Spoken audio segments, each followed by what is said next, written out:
Get ready for the holidays with the perfect gift from your local Red Wing shoe store. Hi, Teresa here.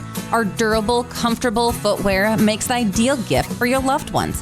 Whether it's a rugged work boot, a stylish casual shoe, at Red Wing Shoes, we have something for everyone. Great selection with exceptional service. Stop into Red Wing Shoes and give the gift of quality and comfort this holiday season. 3003 Main Avenue in Fargo, Red Wing Shoes for ultimate durability.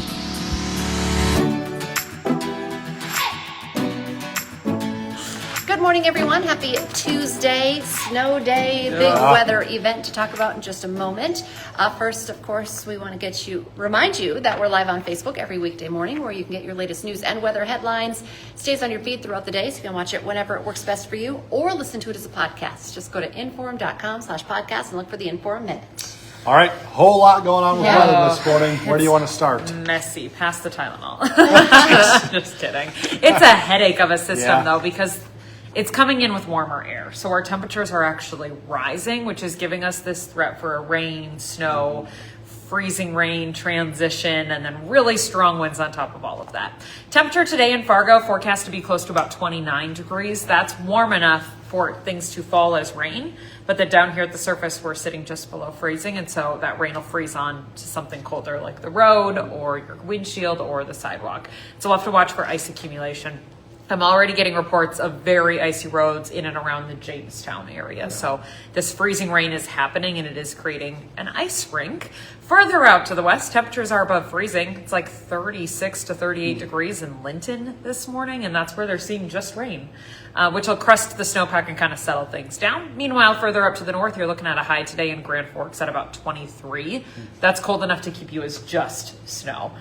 So it depends on where you are for what you see. The whole thing is sliding its way to the east. As we head into this afternoon and this evening, the wind flips around to the northwest and really cranks up. We're looking at gusts 40 to 60 miles an hour. That can do some damage on its own. Then you add in any sort of loose snow or falling snow, and you're talking near whiteout, near blizzard conditions where you're like, where is the road? Type of driving. So really big visibility issues expected later on today. That northwest wind is also sending in colder air. So while our temperatures are rising now, giving us this rain, snow, mix mess, eventually everybody switches over to snow as that wind picks up. Isn't that fun? Yeah, fun. Super fun. So temperature, huge role. Even just wiggling a couple of degrees can impact which type of precip that you see. Again, I'm forecasting 29 for Fargo. Even if we stay at 27, we're looking at a 2-degree wiggle room, then we're more likely to just see snow. If you stay a little warmer, you get more time with freezing rain, then you get more ice, but less snow. If you stay colder, then you get less ice, but more snow. So it's pick which one you want sort of situation. And then wind for all. Up to the north and to the northeast, you are not as windy. Still gusting though, like a 30, maybe even up toward 40 miles an hour. And that'll be enough to blow things around, even though you don't have the high wind warning. We have the high wind warning across North Dakota. We have the winter storm warning around Grand Forks into northwestern Minnesota. And then winter weather advisories further to the south. Something for everyone. Hopefully that's clear as mud. Holy buckets. So later on today, everything switches over to snow. Everything starts to wind down, the snow does, through supper time toward bedtime tonight. Just starts to break up and fizzle out. And then the wind settles down slowly through the overnight. So it really is just a Tuesday situation. Everything gets worse throughout the day today, and then we'll get better throughout the day tomorrow, except for the temperature. Being on the other side of the system, our high tomorrow is in the upper single digits to about 10 degrees. Ouch. Really cold. But we'll start to lose the wind as the day goes on, and the snow will be gone. It's just going to be cold. As for your snowfall forecast, obviously your temperature is going to impact that. So right now I have Grand Forks in like a 4 to 7 inch range. Feeling pretty confident in that just because your temperature stays colder, so I think you only see snow. Here in Fargo, with that temperature dancing just shy of freezing, if we get ice, then our snow amount will be less. Right now, I would say something on the order of 4 to 5 inches is possible, but there's wiggle room with that depending on how the temperature sits. Again, just 2 degrees can impact that, and I can't exactly forecast us down to a degree at a specific time. I wish it worked that way. So there is this level of uncertainty from about Devil's Lake to Fargo to Fergus Falls. That's kind of where we have to watch for this rain snow transition line and how far north it makes it. All right. After that, just because I think today is really overshadowing, there's another chance of snow on Thursday. So let's not forget that Thursday does come with a set of issues too. It stays cold enough that it's only going to be snow. I don't have a freezing rain issue for Thursday. I'd say afternoon, evening, we start watching for snow to slide in from the west. Continues into the overnight, should wind down by Friday morning. Leaves us very cold though. Sub-zero high temperatures Friday, Saturday, and Sunday. Looking dry for the weekend. I don't have snow. Travel should be okay, just dangerously cold. Yeah. Temperatures are probably going to be in the minus 20s on Sunday morning. Any whisper of wind, and you're looking at 30s and 40s below for your wind chill values. Yeah. So, with that, welcome to winter. Yeah, we just haven't had a good break in action to really improve our roads. So not only do we have leftover problems on our roads this morning, but we're going to add more problems repetitively as we continue on your 10-day forecast. Okay. All right. I think that's all. Stay safe. All right. Kind of following up on what Lydia just mentioned. I mean, road conditions deteriorating. It's tough out there in a lot of places. A large portion of North Dakota is under a no travel advisory right now. That includes Minot, Bismarck, Jamestown, Valley City, the northeast part of the state under a travel alert, and that includes Grand Forks, roads in Fargo.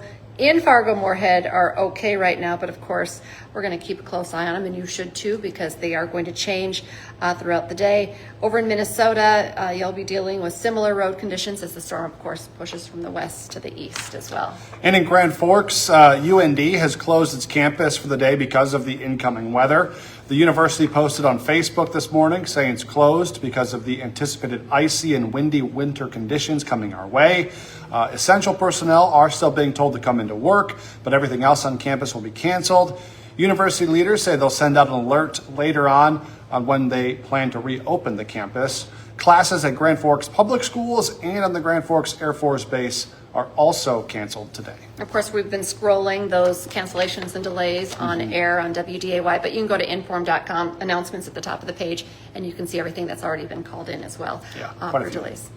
And if you don't have to go anywhere, maybe just stay home, because that's the safest. Meanwhile, Cass County Electric is also asking you to prepare for any power outages today, possible power outages. That's because, of course, we're going to see some of that freezing rain Lydia was talking about. It can cause power lines to break if power does go out for you. Just a reminder, of course, to keep an eye on those refrigerators and freezers. And to let your company, if you're not Cass County Electric, just, to let your company know as well if you lose power. So we're going to deal with a lot as this system moves through, for sure. All right, today, the man who was once at the center of a Fargo shooting investigation will be in a Minnesota courtroom for an extradition hearing.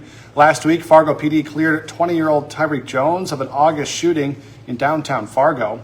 They believed he'd killed 19-year-old Azim Holmes and shot 2 other people. He'd been on the run for 4 months before he was arrested in Hennepin County.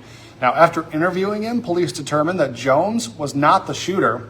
However, Jones was still wanted for a probation violation in Cass County on a terrorizing charge. So he'll be in Hennepin County Court for an extradition hearing at 1:30 this afternoon. The Grand Forks County Sheriff says the woman who was shot by a deputy has died.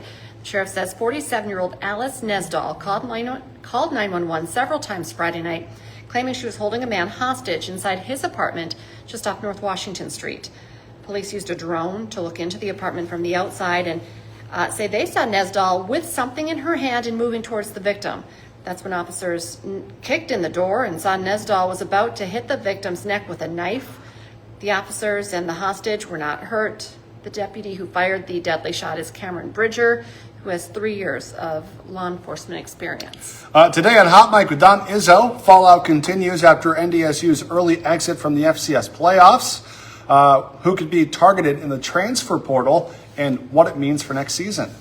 Plus, it's a big night for Dragons quarterback Jack Strand, who's in Las Vegas. You'll hear from him about what award he's up for. That's from 9 to 11 on WDAY Extra. And remember, now's a great time to get your Inform.com subscription. It's your all-access pass. All these news, weather, sports headlines. 99 cents a month for your first 3 months. It's a great deal. Maybe a great Christmas present. Go to inform.com/subscribe to check out all the deals. All right, if you're just joining this Facebook Live and want to see what Lydia has to say about the weather, as soon as we're done, rewind the video, watch it. She's got a good breakdown of everything for you. And if you want to get the latest updates on the weather, make sure to download the Storm Tracker Weather app. You can use that all day long. It's free. It's a great tool to stay ahead of the weather. Remember also, join us on air for the rest of our newscast today as we track this winter storm and any impacts it has on travel or power or anything else. Our next newscast is at 11, then 4, 5, 6, 9, and 10. And we're back with First News tomorrow morning with the latest from 5 to 7. Have a great day, everyone. Stay safe.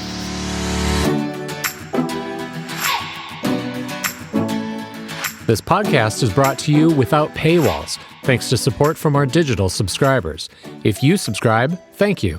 If you don't, visit inforum.com/subscribe for our introductory offer, just $2 for 6 months.